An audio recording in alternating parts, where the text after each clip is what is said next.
最近，社交媒体上流传着一张有趣的图片，引发了不少讨论。图中问道：为什么要结婚？答案令人忍俊不禁，因为这样才能准确匹配你的报应。这个幽默的回答虽然让人发笑，但也不禁让我们思考，在当今社会，婚姻究竟意味着什么？结婚到底是好还是不好？作为90后，我注意到身边越来越多的人在面对婚姻和生育问题时变得格外谨慎。有的人结婚生子后选择不公开，有的人干脆决定不婚不育。我在社交媒体上询问原因，得到最多的回答是还是低调点好，谁知道以后会不会离婚呢？这种普遍的犹豫和担忧让我们不禁要问，婚姻真的能带来幸福吗？我们对婚姻的期待是不是出了问题？事实上，这种现象并非只存在于我们身边。根据最新的统计数据，多个亚洲国家和地区都面临着婚姻率下降的问题。在中国，情况尤为明显。民政部的数据显示，2024年上半年全国结婚登记仅343万对，创下近10年新低，仅为2014年同期的一半左右。专家预计，2024年全年结婚登记对数可能降至660万对，这将是自1980年以来的最低值。在其他亚洲国家，情况也不乐观。台湾29至43岁的民众未婚比例高达 44.2%， 且未婚男女中超过 30% 的人表示不想结婚。日本认为这辈子都不会结婚的比例从1982年的男 2.3%， 女 4.1%， 增加到2021年的男 17.3%， 女 14.6%。韩国的初婚年龄也在不断推迟，男性从2000年的 29.3 岁增加到2022年的 33.7 岁，女性则从 26.5 岁提高到 31.3 岁。即便在传统观念较为保守的马来西亚，华裔的结婚率也在过去7年间下降了 33%。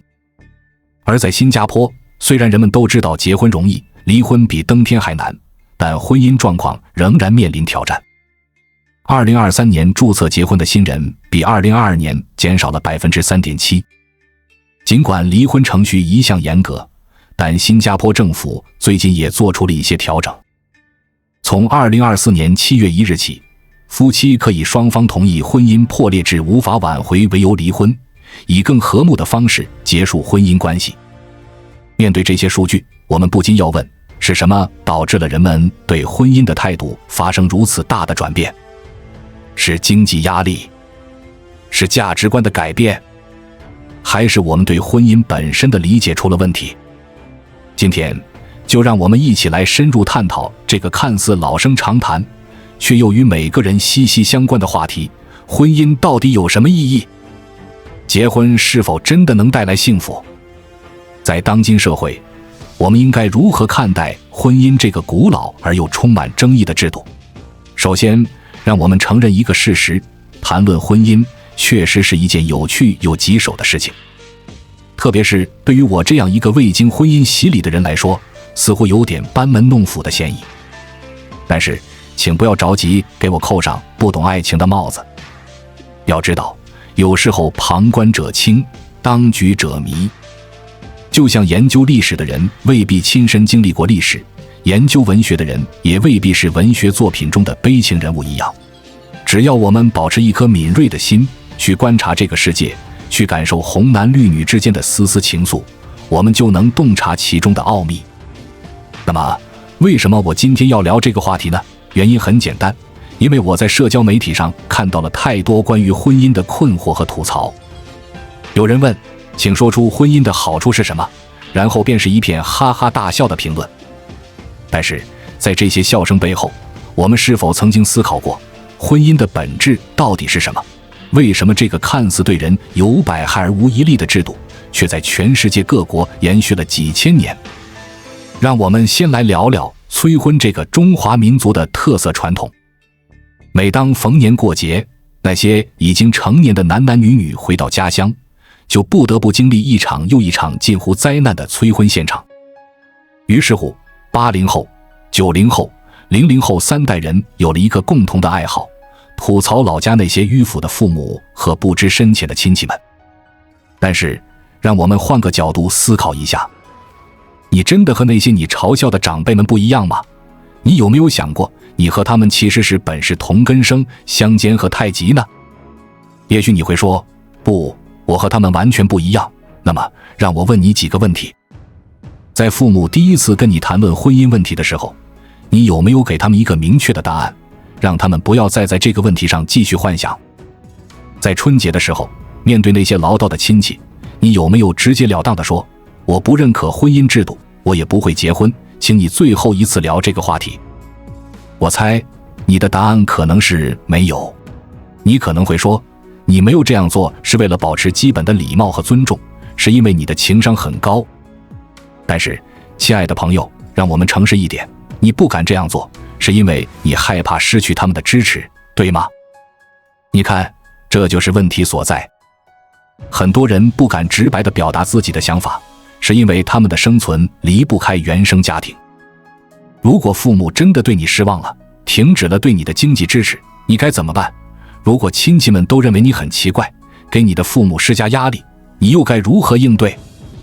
所以你选择了妥协，你参加父母安排的相亲，然后在社交媒体上吐槽。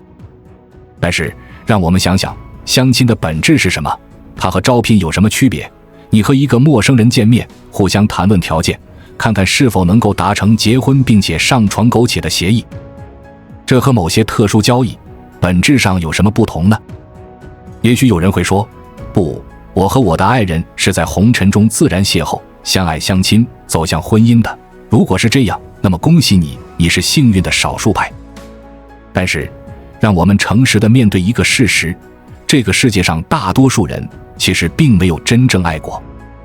爱情，我无数次说过，它是一种精神疾病。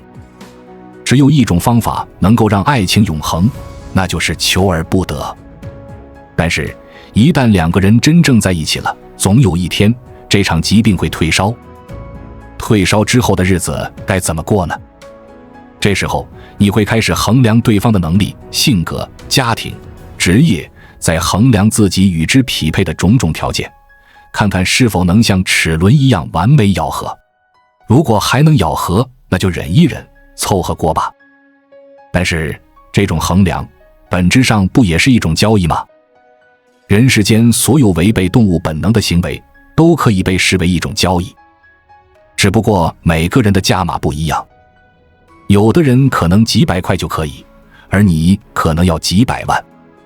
但是，终究有一个数字可以突破你的道德底线，让你去做同样的事情。即便是帝王家的公主，为了政治利益，不也是要远嫁他乡吗？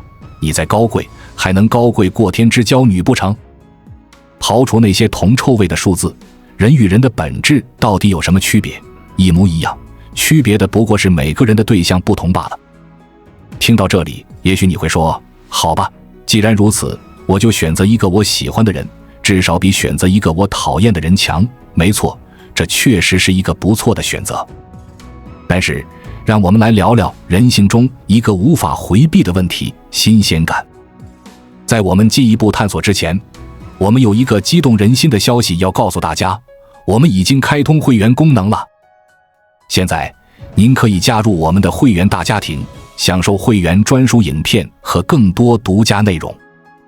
别忘了关注才知道，并点击小铃铛，我们将继续揭示更多关于金钱的真相，祝你迅速实现财务自由。人有一个让思想非常无奈的动物本能，就是会情不自禁地对新鲜事物产生浓厚的兴趣。这种兴趣在上半身叫多才多艺，在下半身就是性欲。人真的是一个很奇怪的动物，上半身和下半身往往是互相驳斥，甚至是打架的。你的头脑里依赖的永远是那个最包容你的人，日久生情。但你的下半身只要看见熟人就毫无反应，偏偏要遇到那种既不知根也不知底的人，他就情不自禁地有了反应。人能靠思想去改变这个动物本能吗？我很肯定地告诉你，这是不可能的。因为欲望的淫邪只有一种东西可以彻底击败它，那就是衰老。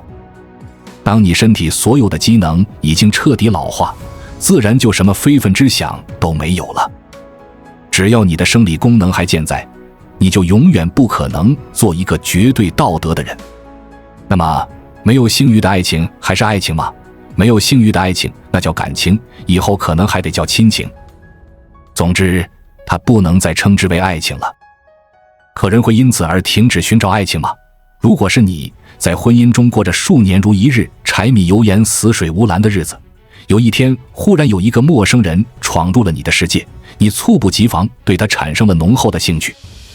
他像春风一样掠过了你的心田，从此你也不知自己是怎么了，就开始情不自禁地闭眼也是他，睁眼还想看他。请问，这时候你算不算婚内出轨？至少算精神出轨，对吗？可是，如果仅仅因为这种猝不及防的邂逅，我就称你为不道德的人，这公平吗？这不公平，因为你也不是故意的。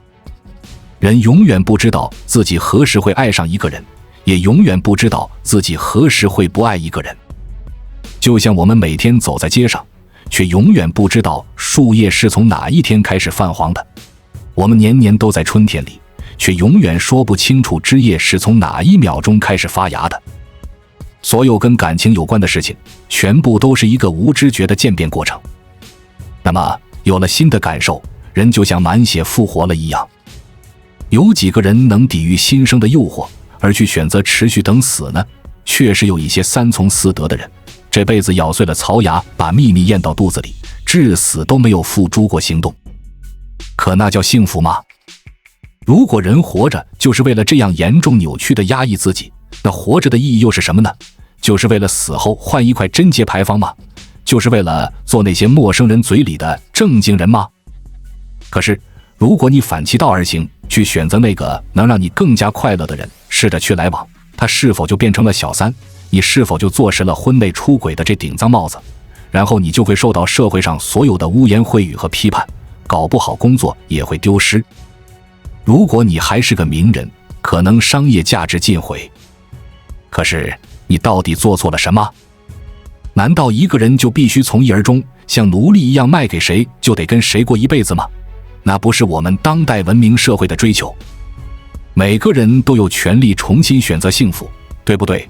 那么为什么社会大众还要对重新选择幸福的人去口诛笔伐，甚至是严重的网络暴力呢？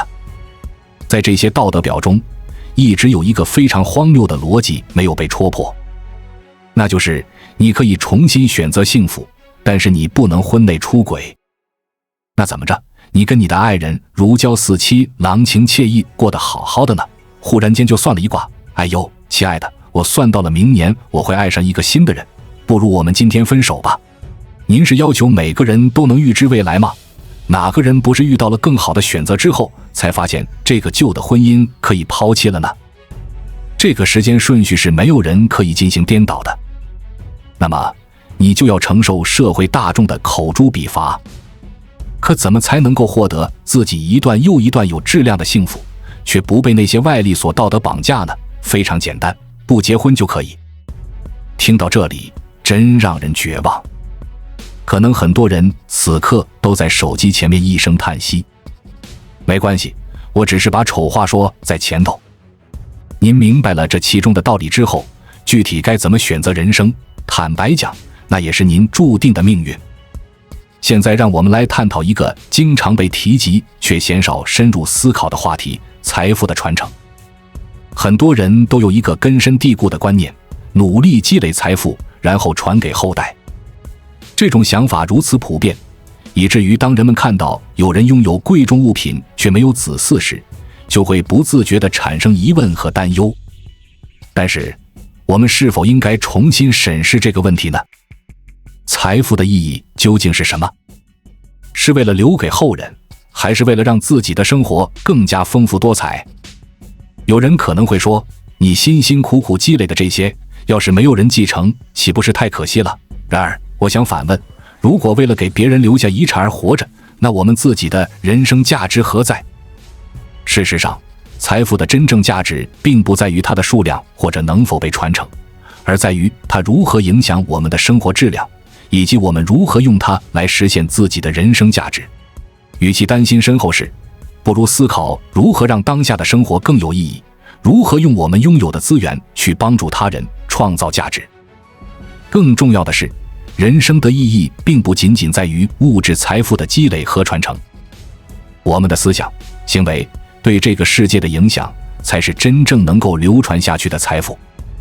也许我们应该更多地考虑如何在精神层面上给这个世界留下些什么，而不仅仅是物质财富。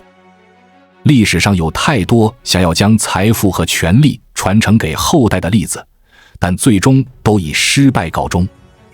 就拿秦始皇嬴政来说，他建立了庞大的帝国，留下了令人叹为观止的兵马俑，但最终呢？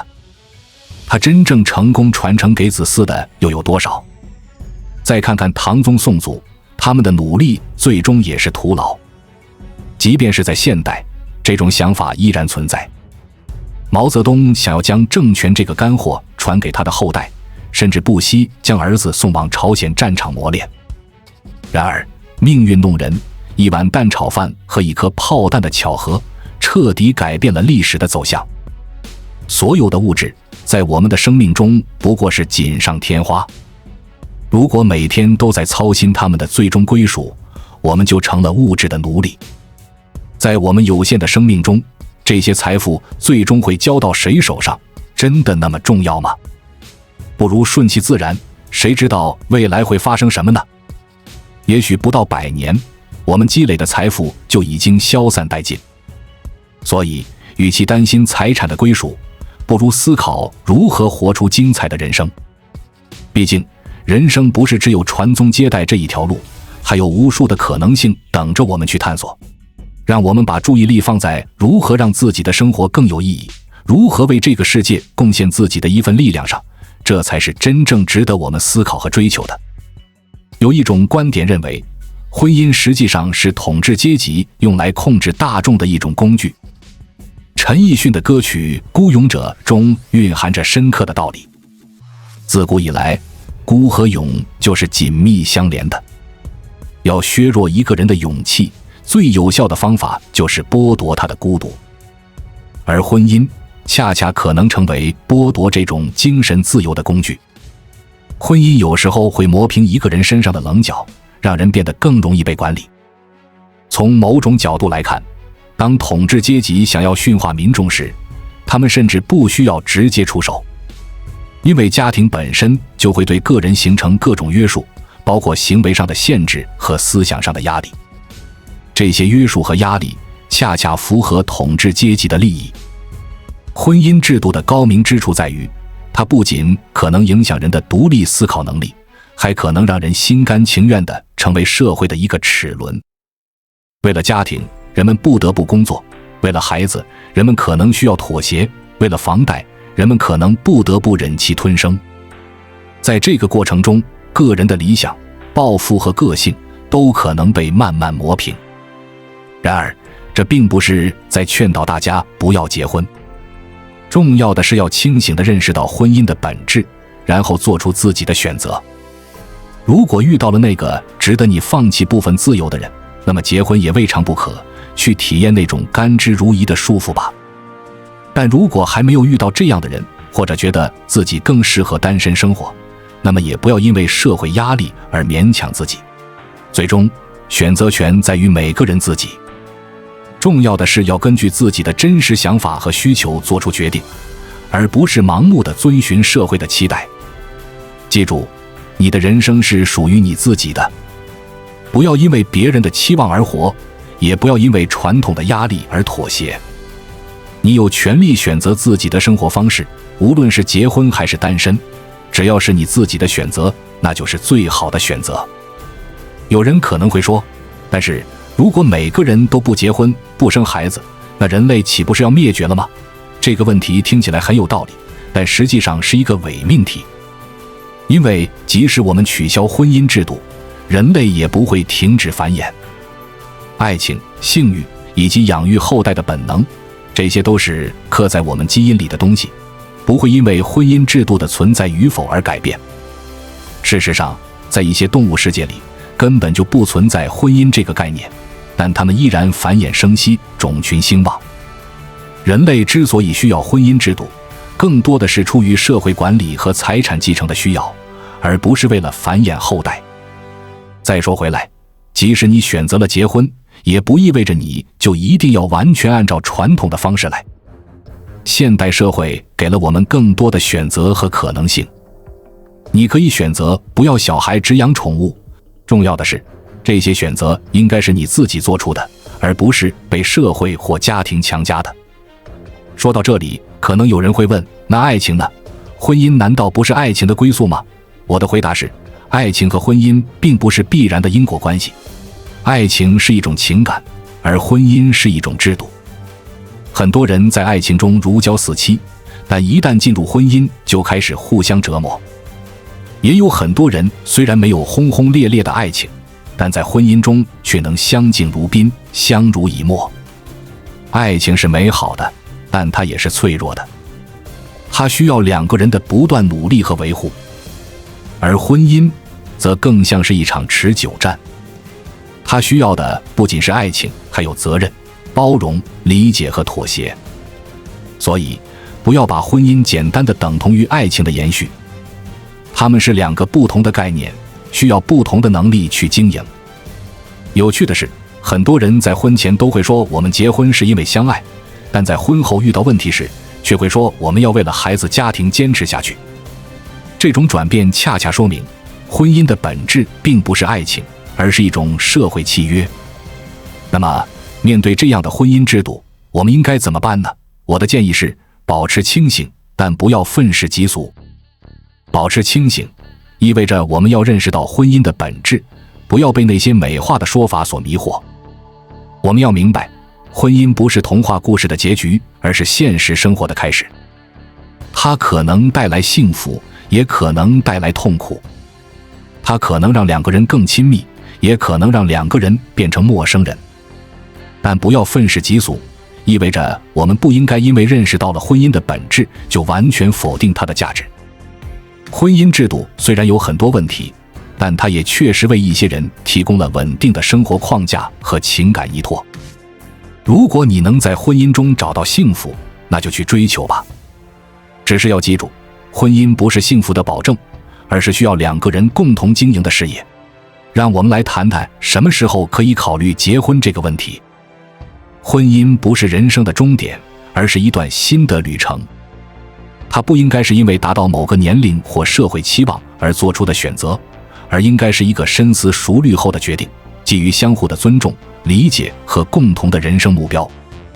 在我看来，你可以在以下情况下考虑结婚：一、你遇到了一个尊重你、支持你成长，并且与你有共同核心价值观的人；二、你在财务上稳定，情感上成熟；三、你们已经就未来目标进行了开放和诚实的讨论，包括是否要孩子；四、你愿意付出努力来维护和发展你们的关系；五、你理解婚姻是一种伙伴关系，而不是解决问题的方法或完善自我的途径；六、你结婚是因为你真心想这样做，而不是因为感到压力。但请记住，如果保持单身能让你快乐，那么选择单身也没什么可羞耻的。最重要的是做出一个符合你的价值观和人生目标的决定。无论你选择结婚还是单身，都不要把它当作是一种终极状态。人生是一个不断变化和成长的过程。今天你可能觉得婚姻是最好的选择，明天你可能又会怀疑这个决定，这都是正常的。重要的是，你要始终保持对自己的诚实，对生活的热爱，以及对未来的希望。你的人生不是为了满足别人的期待而活的，你有权利去追求自己的幸福，无论这种幸福是以什么形式呈现。也许是在婚姻中，也许是在单身生活里，也许是在事业上，也许是在某种信仰中。只要是你自己选择的道路，走下去就不会后悔。最后，我想强调的是，这个世界上没有放之四海而皆准的真理。